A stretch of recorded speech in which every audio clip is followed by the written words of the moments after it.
All right, ladies, welcome back to the Becoming Her podcast. We are flying, I don't want to say solo because it's not just me, it's Dr. Ann and I, but we are missing Bouquet again. Unfortunately, this week, girlfriend is sick. And I swear, like I said, between vacations and just holidays and all of the things, summers are just so chaotic. So for us three to get together and connect, it's just been, I don't know. I'm like, one of these days it's going to happen. It really will happen. But Bouquet felt awful. She's like, I will be back next week.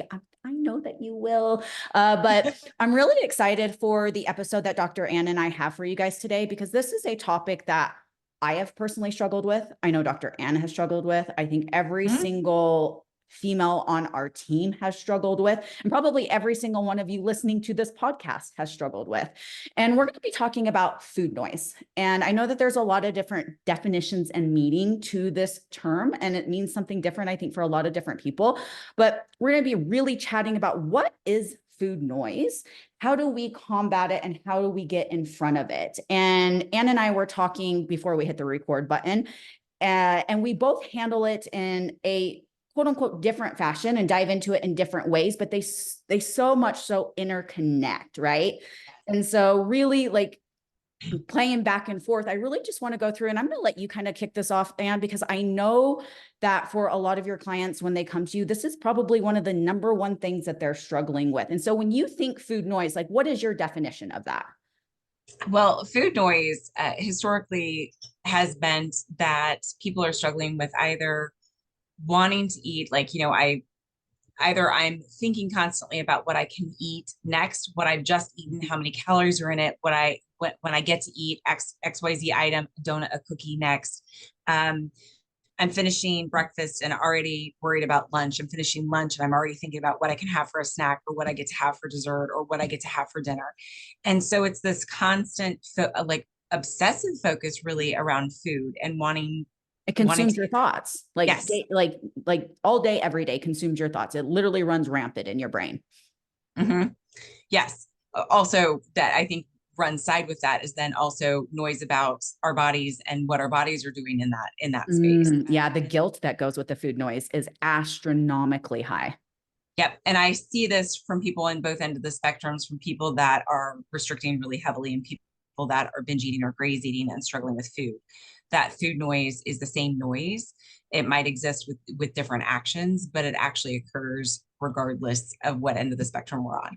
Yeah. And so, the way I like to talk about it, and I have a unique approach to this as a clinician. In my field, it's called, we refer to it, for those people who have eating disorders, as Ed or Edwina or, Edward or whatever this is, right? We give it a name. And I call it the little food gremlin.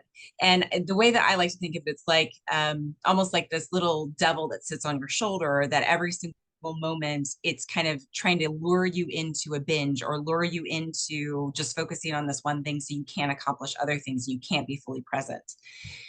And one of the powers of actually labeling it that way and not thinking of it as ourselves, and I'll share the reason how we know it is not us, is because when we're well fed, when emotionally things are going great, when everything in our life is kind of swimming along, that food noise tends to disappear. It doesn't always completely disappear, but it tends to get really Be quiet. And controlled, like managed. yes, Yes. Yep. it's easier for us to say no. It's easier for us to pass up the cookie or the donut without going hog wild on it. And so when we think of it kind of almost like a separate entity, like this little gremlin, the power of that is that allows us then to speak to it. And that allows us to identify what it is that you're trying to say to manipulate me into just simply focusing on food, or what it is that I'm going to eat next. So, and not only that, but some of the little strategies that go along with this. And I've heard people talk about this before. I've had one, I've ruined my whole day. I might as well just quote unquote enjoy it. That is your food gremlin. That is not you.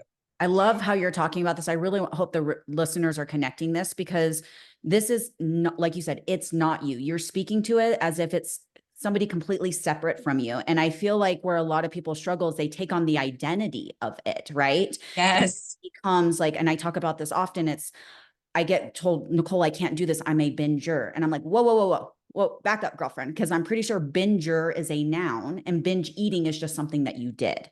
And again, something I'm so passionate about, your identity drives your actions and your actions drive your outcome every single time. So if you're identifying as a binger, sure as shit, your actions are going to be in alignment with that. So when you separate the two things, and this is not me, this is something outside of me, and you can speak to it, that's powerful. That's powerful. That's a mic drop moment right there. Well, and I want to echo what you're saying, because what happens then is that we wind up feeling hopeless and helpless about our ability to master that because we identify with it. Yep. And so learning how to spot that, but what's interesting about that is that we also have to learn how to spot the lie. So the lie of it doesn't matter, I've already ruined my day. Yes. We can see some truth in that. The truth is almost always easy to see, or things like, it doesn't really matter, I'm never going to lose this weight anyway. That's yeah. And the stories we want to tell ourselves. That's right. And we want to, it's a and we want to justification. believe it. Yes, we want to believe it as truth, because we're like, well, I worked on this for 20 years. I worked on this for 10 years. I worked on this for the last 6 months to no avail. My weight hasn't done anything. And so we want to spot the truth versus spotting the lie. And the lie in something like, I've already ruined my day. No, you didn't ruin your day. You had 100, 200, 300 maybe calories of something. That doesn't ruin your day. You just had carbs. You just had some fats. I would be curious your thoughts around this, because I really do feel like people almost want to, because it's comfortable for them, right? And the space that they're at is currently comfortable for them. And so it's so much easier to self-sabotage back down to that comfort level than it would be to tackle that. So do you find that with a lot of your clients that you work with, right? Like it's almost a self-sabotage back down to what's comfortable for them, because regardless if we want to admit it right now, the state that we're in is the state that we know. And I talk about sabotaging in that thermostat almost. And when it starts to heat up, we want to pull ourselves back down that set point. And so that's something that I really work through with a lot of my clients, is that we have to push back, like that comfort of like this, again, this is all that we know, and really reframing and recreating this new identity. So I'd be curious on your thoughts. Do you feel like there's a self-sabotage that goes into that? There can be. I mean, we're all tremendously creatures of habit, which was interesting because the last podcast we dealt with boredom. Yes.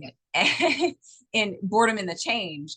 In that, what's interesting about that is that we all love habits, even bad habits we love. And we crave them because we crave that consistency, ironically. Yes. So creating new consistency and having the discomfort of things like boredom that occurs again, this isn't new and exciting, and therefore I don't have something shiny and new, or we have kind of that the newbie weight loss, right? And then it slows down. It's like, oh, I don't want to do this anymore because I'm not seeing dramatic results like I used to. Like, that is your little gremlin, right? Because it's all it's trying to do is it's trying to get you to go back to where you were that wasn't already working. And we have to actually develop refutations. We have to develop a system in place to learn how to combat that. And that system often can be like a series of phrases. So, I've got to spot the lie of why it didn't ruin my day, but then also I've got to speak back to it. I'm not going to let you ruin this over 200 calories. Yep.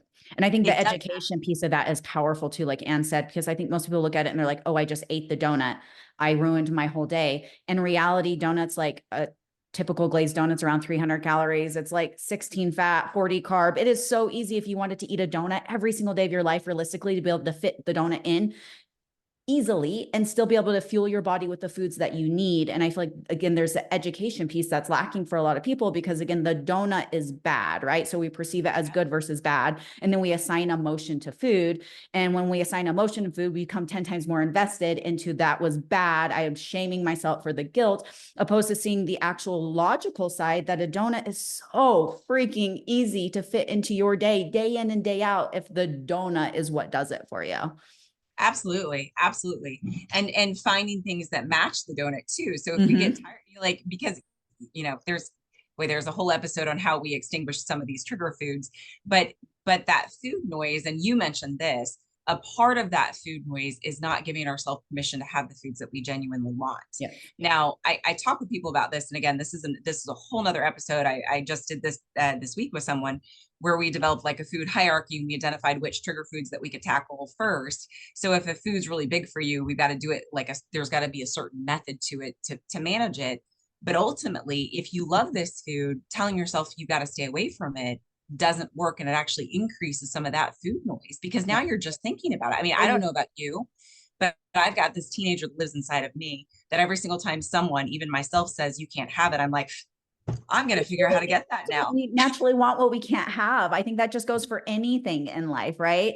And what I tend to find with a lot of my clients is when we assign emotion, good versus bad, we tend to idolize and pedalize certain foods, right? Because the donut is bad, so we stick it on the pedestal because we can't have the donut. And again, we all naturally want what we can't have. So we hyperfixate, we hyperfocus on the donut. It's just like, I'm sure every single one of our listeners, or almost every single one, has tried keto at some point, right? And when you go keto, what's the first thing that you naturally want? Even if you're not a huge potato or bread fan, you want all the carbs, right? Because you're telling yourself you can't have.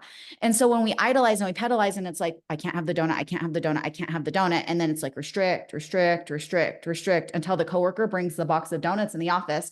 That's when all willpower goes out the window. And a signature saying of mine is you end up eating like an asshole because you don't know when you're going to allow yourself to eat the donut again. So it's like, I'm going to hoard and I'm going to gorge right now because it might be 3 more months or 6 more months, whatever the case may be, before I allow myself to eat the donut again. And so that's when it starts to become hyper obsessive and hyper focused on, is when you tell yourself you can't have.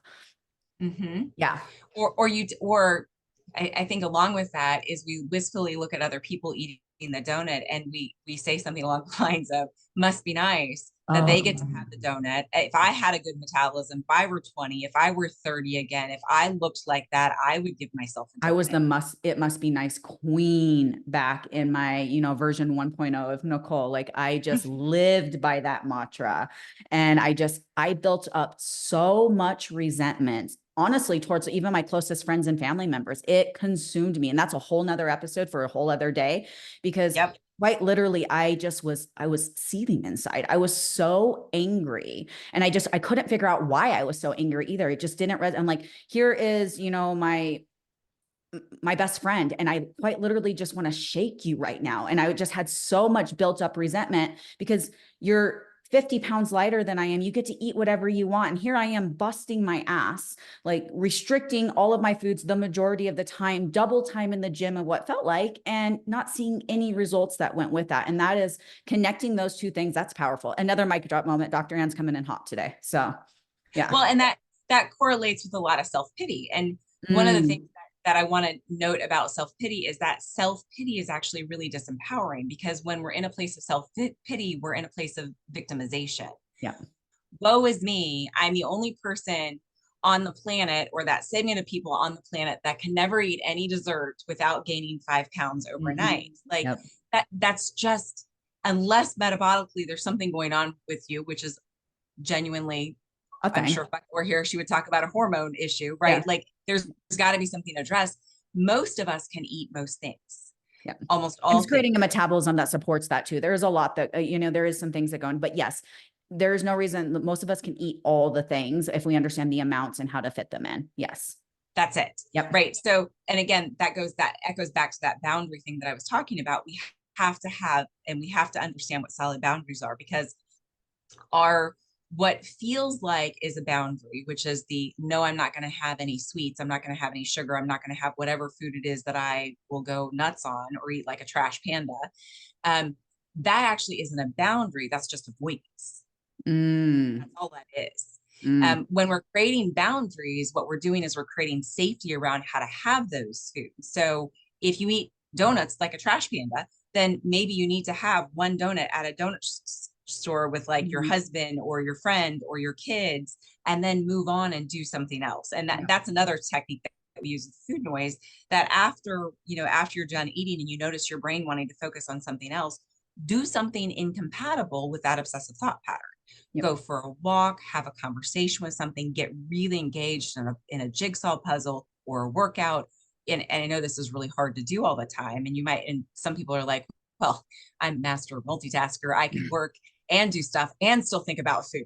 All right. I feel you on that one. And that can be us. But again, if we're doing something that's really incompatible, if we're really using our brain or really trying to focus, and we're actually engaged in spotting some of the lies behind, you want to think of that little food gremlin, he's going to keep talking in the background until you tell him to shut up. Yeah. And until you identify what exactly he's trying to say to you. And I don't know about you, but one of my favorite sayings in my head was always, I will start tomorrow. Oh yeah. I'm going to finish this bag of cookies tonight. I will start. Yep. hands down. Oh, I just have some ice cream that I really want to eat in the freezer. And once I get that, and once I, and it's going to be Christmas and Thanksgiving, I'm going on vacation. After that though, I'm going to start. Yep. And Yep. and this is that gremlin. And I don't know about you, but there's never tomorrow. There's never a tomorrow. Like that little gremlin wants to keep pushing it down the road. Yeah, I Right. totally agree. And I feel like the little gremlin is a powerful concept. But what I run into a lot as well, and where we, with a lot of our clients, work through the food noise, and I talk about this often, is a lot of the time, particularly with the women that we work with coming in from such an underfed background, the majority of the time, right? I always like to reference it's not so much that you're craving the donut as much as it is that you're craving the energy that comes from the donut because you're Oh, you so bet. underfed the majority of the time. And when we start to truly like click and it starts to connect how we fuel our body properly and we start to give our body more whole foods, more protein, more fiber, that donut craving dramatically decreases because you're giving your body what it needs. Now, I'm not to say there's not going to be days that you just want a donut because a donut is delicious and who doesn't want a donut from time to time, but that Mhm. need to constantly like obsess over the donut and create like the constant craving for the donut dramatically decreases when we start fueling your body correctly. And that is one thing when that really connects for a lot of our clients. It's like a light bulb moment. And they're like, holy crap, Nicole, my cravings are basically non-existent. And I said, well, Mhm. it's a combination of a few things, right? It's a combination of the fact that you truly are fueled correctly. We're feeding you well right now. And you're starting to see that by eating more food doesn't necessarily mean that we gain weight, doesn't necessarily mean that we go in the backwards direction. We're starting to understand that food's not the enemy. But on the flip side of that, if you want a donut every single day, you now have the power and the understanding and the education working through this to how to fit a donut in, or like Anne said, whatever that equates to the donut, the fun foods, the soul foods for you. And it's no longer, I have to wait till the weekend, or I hate, if there is one topic that just gets me going and fires me off is this concept of cheat meals and cheat days. They're just Yeah. glorified binge days is all that they are. I mean, that could be a whole podcast topic for a whole like different day. But I Yeah. mean, there's nothing that fires me up more than this idea of cheat foods. Like you may cheat on a test or like heaven forbid your tax or whatever the case may be, but you don't cheat on your diet, right? Like this whole good versus bad, but we save it up and it's like, no longer do we need to save the donut for a Saturday or because, if we want a donut on a Tuesday, we know how to fit the donut in. So a combination of being properly fueled plus the education is truly on our team working through, and obviously with the addition of you as well, working through the mental space of tackling your relationship with food. That's how we combat food noise. That's how we get to a place where we control food and food no longer controls us. You can lie on your diet. You can lie about what you're eating. You can lie on MyFitnessPal, but you cannot lie to your body, right? Because when you eat something, regardless of whether or not you want to consider it your cheat meal or not, your body is going to manage that differently, right? And I had somebody in my office just earlier today. We were talking about vacations, and they were getting kind of the swing of things in terms of how to eat, and manage some of the food noise, and manage Mm-hmm. some of the, manage to get like some steps in and that kind of stuff. And they said, I keep going on vacation. Every single time I go on vacation, I kind of go, left to center. I said, well, do you want to keep vacationing? She goes, well, of course. I Yep. said, well, then we got to incorporate vacationing with your food. Like Yep. A the 1000%. vacation doesn't mean that you get to eat whatever you want. Vacation means that maybe you get to eat some foods that traditionally you don't, but it still needs to fit in what it is that you got to get in. Mm-hmm. Yep. And it's again that concept of understanding how to eat the foods that you need and combine it with the foods that you love. And that's actually another really powerful concept. And I might like piggyback off of this because something that I work through with a lot of our clients as well is not every occasion is a special occasion. And I feel like people want to justify, and I know we've chatted about this a little bit, but they want to justify, oh, Jimmy got an A in math, ice cream and donuts, right? And we reward with food. And not to say that food can't be celebratory, and not to say that food can't be social, entertainment, enjoyment. Yes, but there comes a space where, again, not every occasion is a special occasion. Just because you're going out with your girlfriends doesn't mean we have to go hog wild and it's, like a full pizza and, celebrating Yep. with a couple donuts and we get home and then we already quote unquote blew it kind of concept, right? And so understanding that these occasions are always going to be there. And like you said, it's managing those because I don't want a life without vacation. I don't want a life without date nights or girls' nights out or any of those things. And So so, and that goes back to that boundary thing, right? So if I understand in my head that I have, you know, a certain number of protein, like again, I need to get in my protein. I've got to prioritize my protein, but I want a margarita. I want chips with my girlfriends. Wonderful. Calculate that in for your day. Figure Yep. out how you're going to do that. That can work, but maybe it doesn't mean that you get the jumbo margarita and you eat half a thing of chips. Maybe you get a serving size of chips and you have a small margarita, and that is your portion size, and you allot for that. And then you make sure your entree is the chicken fajitas and what's going to fuel your body correctly, right? You're getting your Yes. protein in. And then that is exactly what we call lifestyle. There is no need to cut anything out. We still get to enjoy. And then you leave. And then let's talk about the feelings that we have when we master these concepts, right? You leave that luncheon or whatever the case may be, that outing with your girlfriend, feeling so mother effing empowered, feeling in control, right? Because how many times, I mean, myself included, I'm sure you as well, Anne, you've left some sort of like occasion and you just are miserable, you're stuffed sick, like you're kicking yourself in the ass, you're pissed off, you're talking to yourself, like, you know what I mean? I think back to how I used to talk to myself in this phase of my journey, and it makes me sick to my stomach. Nicole, you fat POS, who do you think you are again? Like trying to, and it literally makes me sick. But when you master these concepts and you walk away just feeling empowered and in control, there's such a power to that I don't feel like enough people talk about, because I don't know if even enough people truly understand what that feels like, to be honest with you. Like, I Yes. just don't think they connect the two. Well, and I've never, and I challenge people to look at it like this. Think about, instead of going on vacation, having like doing whatever you want to do, and it's a free for all, instead thinking about what would make me most proud of how I manage food on vacation. I've never once heard any human being say I was proud that I drank excessively and I overate. Never once. Yep. Yep.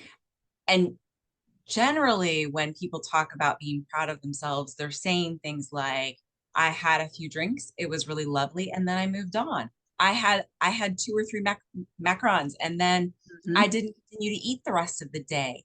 I let myself have the croissant, and that was my breakfast. Mm-hmm. And then I ate normally for lunch and dinner. Yes. So again, do you see, we can still have the foods that we love. We may not be able to have them in the portion size. And this, we've got to break up with this idea that human beings exist out there, that everyone else out there eats whatever the heck they want, whenever they want, and without any budget, because it It doesn't very exist. rarely ever exists. Yeah. It does exist, but it rarely ever exists. Well, I think it exists in a space that can do people, is there a metabolic space and just, in sense of a genetic space that some people are a bit more blessed than others? Yes, absolutely. But I do feel like there's a place where it catches up to them, right? So in the moment it may exist for them, but that will catch up to them eventually. And so this idea that, this person may have this, oh, I can eat whatever I want, I can get away with it. I guarantee you that kind of mindset doesn't mean that your body feels good though either, right? Or that it's running optimally. And that's a completely, again, different concept of, okay, this person may eat like a trash can and a garbage disposal, and they may look really good on the outside, but internally they're not running optimally. They're just not. And so at some place it will catch up to them. But yes, there are some that are genetically blessed. And I've known a few of them where, I mean, I've had friends that easily put away 400 or 500 grams of carbs a day and they're rail thin, and, genetically they are blessed. But I've also seen it catch up to them at some place. And so I just think I think there's that distinction of understanding, like you said, that when we can quiet the gremlin, but we combine that with the education to be able to do so. And then we let go of that self-pity as well. And the self-pity piece of it is something I don't think enough people talk about either. Yeah, well, and the self-pity, I mean, it correlates with shame and grief. But the power behind some of that, and even acknowledging that I'm in a place of self-pity, and especially when it comes to food, like if you look at other people because they're amazing artists and you say to yourself, woe is me, I'm not an amazing artist, like that's the same thing, but we don't think of it like that. Yeah. Instead, we look at that other person, we go, wow, you have an amazing gift. And us learning our own gifts, that's a part of our journey for positive self-esteem and good self-confidence. But we all have something to contribute, and we're all different. But Yeah. that doesn't mean that you're a victim because you didn't get it. Yeah, 1,000%. No, that's really powerful there. I also want to walk through kind of what your thought process, because something that I work with a lot of my clients is once we start to tackle our relationship with food, we start to understand how to fuel our body correctly. There comes a place where really looking at food, because I feel like a lot of people, they see food and you know, that meme or whatever, it's the seafood diet. I see food and I eat it.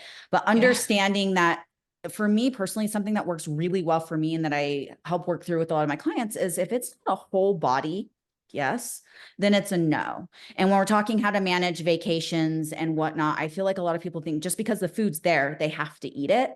And being able to Mm, understand, even if that's not a food that you would typically eat, right? And it's one thing if you want to try it because you're curious. But so for mhm, me, I'm one of those rare exceptions. I'm just not really a pasta fan. It doesn't do it for me. It just never has, and it probably never will. Like it's just not something.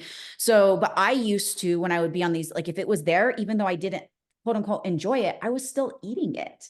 And I'm like, and mhm. I'm eating this food going, why am I eating this? I'm not really even enjoying this food. And so something that really works well when I, work through with vacations and date nights out and all the things, if it's something that you look at and you're just like, oh yeah, yeah, that's that for sure. Right. And put it on your plate, like enjoy that food. But if you're looking at it and you're like, right, like I feel like a lot of people struggle with just passing up on it. And it's just that you don't have to eat it. And so I'd really love to know your like thoughts in and around that. Like if that's something that any of your clients struggle with, because it's something I really struggled with for a long time because the food was there, I was eating it. And it was, I feel like the food noise, it was like this FOMO even of like, I was missing out on something. Maybe it's really good. And so I'm eating it. I'm like, Mhm. man, I'm just still eating it. So I'd love to Uh-huh. hear like kind of your like thoughts there. Yeah, or free food. I know a lot of people that work in healthcare that have drug reps bring in food, and because they bring it in, it's like, oh, I don't want to miss this opportunity to eat Mm-hmm. this, Yeah. Cause it's, even though yeah, that's a, maybe I already had lunch, maybe I already brought a lunch that I really love, but you know what? I don't get to have Jimmy John's that often, and again, not that anything's wrong with it. I don't get to have pizza that often. Might as mhm. well go ahead and have it Yeah. now, but I'm not hungry. Um, and so with that, I like to encourage people to think about food like, and this will be a little bit interesting, but almost like clothing or shoes. You ever go and you see a pair of shoes and then you look at the price tag and you're like, whoa, really? Not That worth cost, it. Like it was cute until I saw the price tag and I'm like, that's not $200 cute kind of thing. yes. Yeah. Or you go and find shoes and you're like, $20. I could do that because if they fall apart, I don't like them. You know what? I only need them for this one or two occasions. It's totally fine. It's Yeah. reasonable, right? But we kind of eye things and we look at things and go, is it worth the cost? Is that worth my Mm, money to spend it on yeah. that? And then we have to evaluate that. Well, maybe I would buy those $100 pair of shoes if they were on half off sale or 75% off sale, right? And that would seem reasonable for me. And so this concept of I really, really want it, I really love it. Yes, absolutely. That's spot on how I encourage people to think about food. It's is that worth the cost? And I Mhm. think about that when, I don't if I go to the store and I pick up sometimes treats for my kids and I'll think, they'll say, hey mom, can you get the little Debbie snacks? And I'm like, oh, gross. I Right. don't like why. And I'm like, man, I remember the days that I ate those and I don't understand now. It's a budget thing, Mhm. right?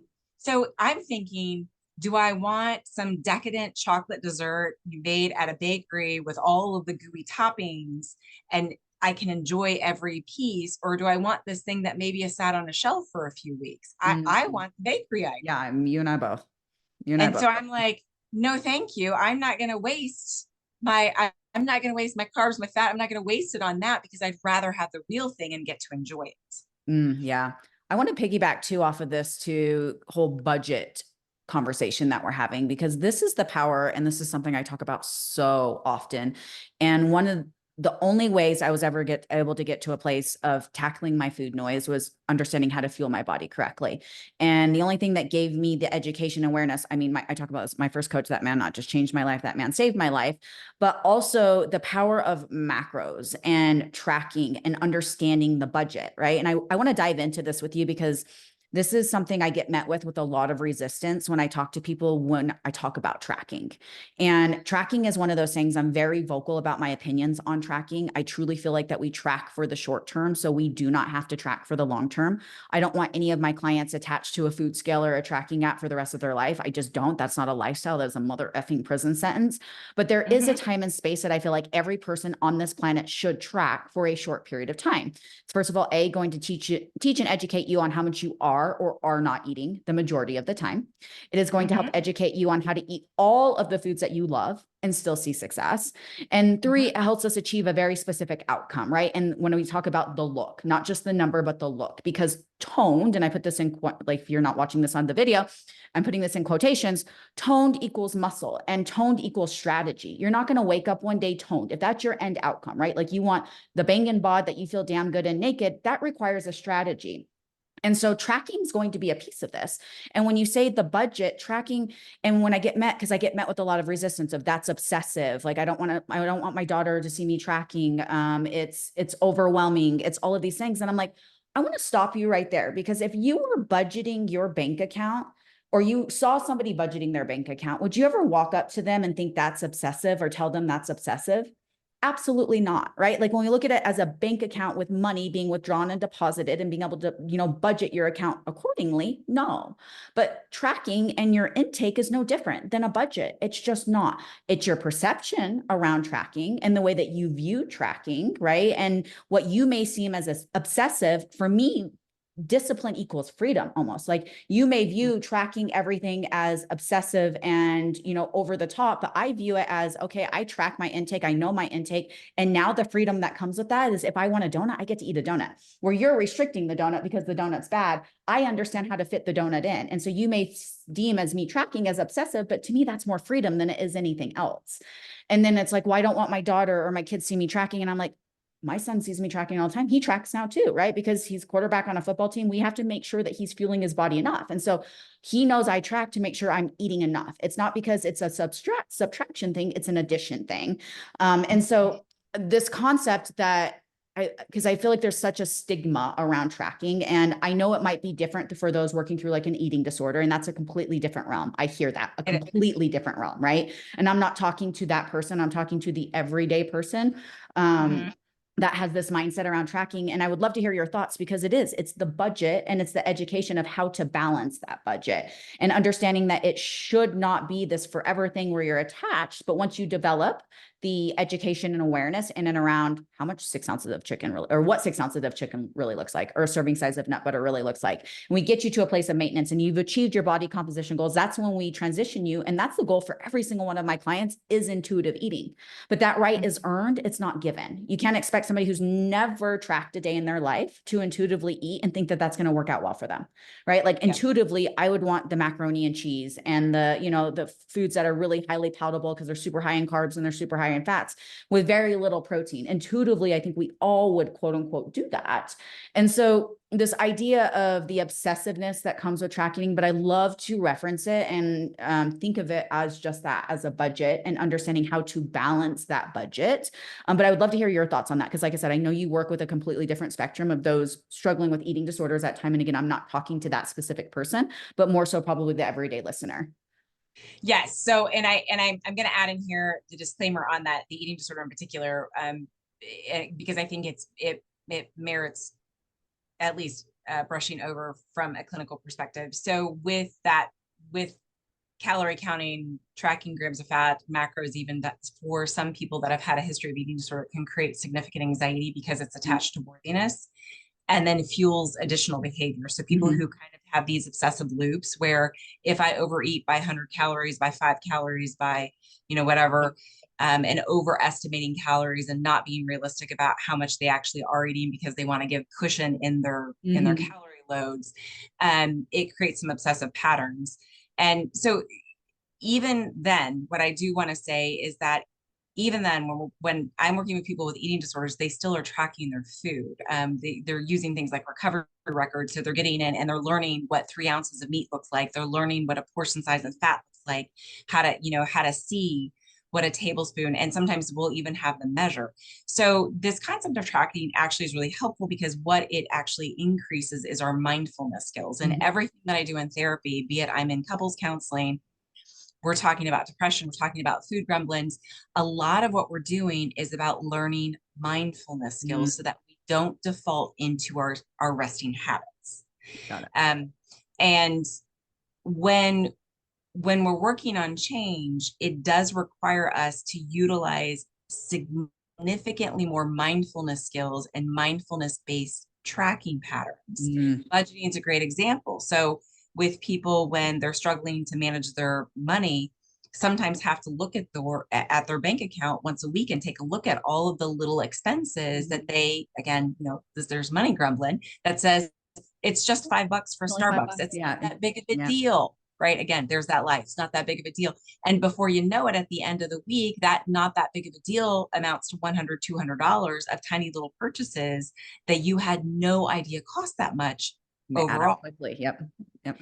And that's exactly what we're talking about with food. Now, for me, because of the population that I work with, is that I do say that we want to move out of that relatively quickly. But a part of this is, and I don't mean quickly, quick is relative to us. If we've been practicing eating like trash pandas our entire life, we join this when we're in our late 30s, 40s, and 50s, quickly might mean several months of doing Yeah. this. Yeah. Yeah. Right. In the grand scheme of things, if you learn the skill sets, you learn how to eyeball, you learn how to look at your bowl at home and see what a portion size of fruit looks like and roughly how many 200 grams of raspberries looks like. That's beautiful. You only have to measure it a few times and track it a few times before you understand this is what I can have for breakfast. Mm-hmm. Yep. This is how I meet my protein goals. This is how I keep things in check. And this is how I lead my morning. And then I'm not hungry again until lunch. And so a lot of those mindfulness skills are things, again, that we got to be really painful, but we got to be able to sort through that anxiety and share the anxiety with the coach, with the team, be able to acknowledge, I have a lot of anxiety and not sure this is going to work, and just see what happens. That's it. And usually when it backfires and it gets more obsessive is when it is literally about a fear or worthiness hustle. So when your value is rooted on how many calories you ate in the day, is when I see people, and the same thing I see with the scale. When my value and my worthiness is rated to what that scale says, that's where we're going to have issues with obsessiveness. Yep. I agree. And I think a lot of people view tracking too as this idea of subtraction. And in reality, for a lot of people, you should be viewing it as an idea of addition, right? Oh my Like goodness. tracking Yes. is giving me the ability to add so much more to my day, and the mindfulness and the education and awareness in and around how to do that. And I feel like there's a stigma with tracking that automatically means restriction, right? Like I'm tracking my food. So that means I'm restricting my food and I'm restricting my intake. And honestly, that could not be farther from the truth. I mean, is there phases of restriction and dieting phases? Is there phases where calories go less for certain periods of time? Absolutely. It needs to be strategic, but for most, particularly like that we work with, it's more of an addition thing than it is a subtraction thing. And so I feel like the stigma, like I said, around it is it's really negative. And it's this negative correlation that if I'm tracking, I'm restricting, and then I'm becoming obsessive. And again, I view it as a space of, while yes, it might be a slightly more disciplined than what some that are not tracking are used to, but it gives me so much more freedom. And so that is a power when it's like, okay, it's an extra step for me to track my intake, but that extra step allows me to eat a donut. I'm going to take the extra step and still have a body that I love and still be able to enjoy like the donut and have the flexibility and have the freedom. And so again, it should not be something to where it's hyper fixated on, like you said, and we're tracking every tiny little morsel of and weighing everything out for the rest of our life. But no, that's not lifestyle. And that's not what I want for anybody. But I do feel like every single person on this planet should take a period of time to track, because it's eye-opening. It is eye-opening. Well, and I know that when I did it, two things I want to say about that is that tracking can actually help us incorporate foods that are hard for us, like donuts or cookies or that kind of stuff, right? 1000%. Because then it's like, all right, maybe I can't have, and there's another episode on this and how American diets are really problematic. We go buy stuff, we get 4 portion sizes in one, and we think we should be able to eat the one. That's like the crumble cookie, that's 4 cookies. Yeah, for sure. But tracking out actually allows us to incorporate those things with a lot less anxiety, because we just see it's a fat and a carb. That's it. It's not that big of a deal. You just ate some carbs and fat. That's it. We're taking the emotion out of food again. It allows us to take the emotion out and put the logic in. Yes. And what I found for myself with tracking is that I would make a dinner and I would feel relatively full. And then I'd be like, oh my goodness, I still have 20 grams of protein to get in. And I'd be like, all right, I'm going to have some yogurt. I'm going to have some sausage. I'm not sure what I need to eat, but it was really eye-opening for me to realize there were so many times that I thought that something was not working right, because around 7 o'clock, 8 o'clock at night, I was hungry again, but I was full at dinner. Why would I be hungry again? Oh, it's because I didn't eat enough protein for the day. Yep. And those connections are huge, huge, huge, huge. I could not agree more. And I'm just so passionate about this topic because I get met with so much resistance when I start to talk about this, and I get the stigma around it. And I know for someone, maybe they've tried it, but they've implemented it in more of a negative light and in more of a subtraction light and more of a light of restriction, opposed to trying to utilize it as a positive, like addition kind of concept, and being able to give us a bit more freedom, right? And flexibility within our diet, and this is how we truly understand how to eat all the foods that we love and still see success. And again, numbers matter and they matter a lot. Amounts matter and they matter a lot. You may not be able to eat, like Anne said, a whole crumble cookie every single day and think that that's still going to fit within your macros. You're still going to hit your protein and do the things. Probably not. But I guarantee, and it goes back to, like we said earlier, that if you're fueling your body correctly, you're not going to want a whole crumble cookie every single day. You're just not. It becomes, it's just a completely different space when you fuel your body correctly. But again, the majority of people don't understand what that feels like. And it hurts my heart because I lived in that space for so long and I couldn't understand why I felt like I was a garbage disposal. I could eat and eat and eat and eat, and I was never satiated, but it was because I was eating 85% processed junk and wondering why I was not full. Like people talked about being stuffed. I'm like, what is that? What's stuffed? Like, what do you mean stuffed? Like, I honestly didn't even realize or understand what stuff felt like, unless it was like Thanksgiving, I made myself sick, and I did that often. Right. But this normal people ate dinner and they're like, oh yeah, I feel good, I'm stuffed. I never had that unless I was sick. And so, but again, it was because it was my food choices. And this is the power of tracking when you understand, with the education of how we obviously implement this correctly. Right. So Yeah. yeah. Yeah. And that in turn contributes to that food noise, right? This idea, like, I'm All still connected. hungry, I still want more. Yeah. I want to just, there's a quote that I love: we crave what we consume. And so as we go through this process of shifting what our needs are, what our body actually nutrient wise needs, what happens is we begin to actually crave those foods. Now, Yep. if you've never liked Brussels sprouts, please don't assume that if you start eating Brussels sprouts, you're going to love them. That's not what I'm talking about. But we actually can develop a palate for vegetables. We can develop a palate For for sure. whole foods, just like we've developed a palate for processed foods. No, But we keep eating them. It gets, again, we get back in line. We find things that we really enjoy. And we incorporate those in with some of these whole foods, and we start cooking or we start doing different things with food. It completely changes this noise up here.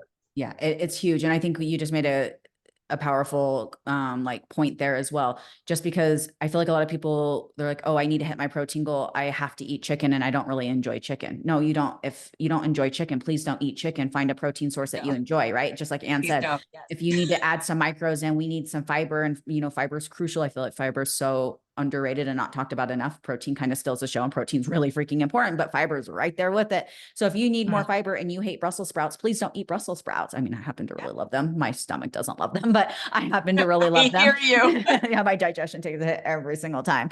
But find the foods that you do love and incorporate more of those foods, right? So it's this idea that I have to eat a certain food, and no, you don't have to eat a certain food. Just like it's like this idea of training. I have a lot of people who are like, I know hip thrusts are supposed to be really great for growing your glutes. I don't love hip thrusts. I'm like, then we don't need a hip thrust. There's so many alternative exercises that we can incorporate that are going to be fire to grow your glutes without hip thrusting. Just because one person does this and swears by it and loves it and says that that's how she has an ass the size of Texas and that stops traffic, doesn't mean that that's what we need to do. Right. And so this is all about the sustainability piece, but when you're eating foods that you love, that is a surefire way to help calm down the food noise, right? Because those cravings just aren't there anymore, and incorporating all of those things. This has been fire. And I know I say every single podcast, it's a fire podcast, but and maybe we're slightly biased, but do you have anything else to add to this? Cause I just think this has been such a really well-rounded conversation. I think a lot of this, every single one of our listeners is really going to resonate with at some point. I've experienced this at some point in my life, and just some really solid tactics to hopefully that they can start to implement to quiet the gremlin, as Anne would say. But do you have anything else that you want to add? Just start. Yeah. Yep. It doesn't, you don't have to make it perfect. You don't have to have a perfect diet. You don't have to clean everything up.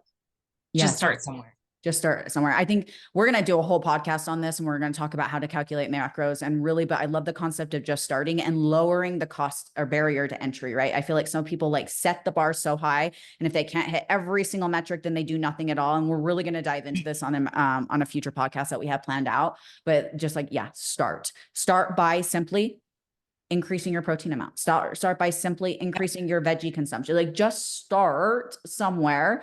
And it's the snowball effect. And I just like yeah. Or start by, like, even I tell people, start by tracking. I tell people, if they use MyFitnessPal, never complete your day. It's going to tell you you're going to weigh 400 pounds at the end of 5 weeks. You keep getting like this, like just record. Just get comfortable recording and seeing that number go up and down and noticing trends. Yes. You're already eating that. Yep. You're not lying to your body about what you're eating. You're just lying to yourself and you're not coping with it. Yep. And that's by just tracking alone gives you that foundational starting place, right? Now we have data and now we can pivot from that data. So, and again, another podcast that we're really going to dive into all this because that is, and again, such a powerful concept. So thank you so much, you guys, for listening. Your guys' support means absolutely everything to us. If you guys have found value at all so far, please a 5-star review. We are finally out on Apple Podcasts as well. We were only on Spotify there for a minute, but we have released on Apple Podcasts. We'll be coming to Amazon podcasts and whatnot here pretty soon. But if you guys have found value at all, a 5-star review, tagging us, like screenshotting, sharing to your social media, tagging us means the world. But we will see you guys in the next episode. Ciao.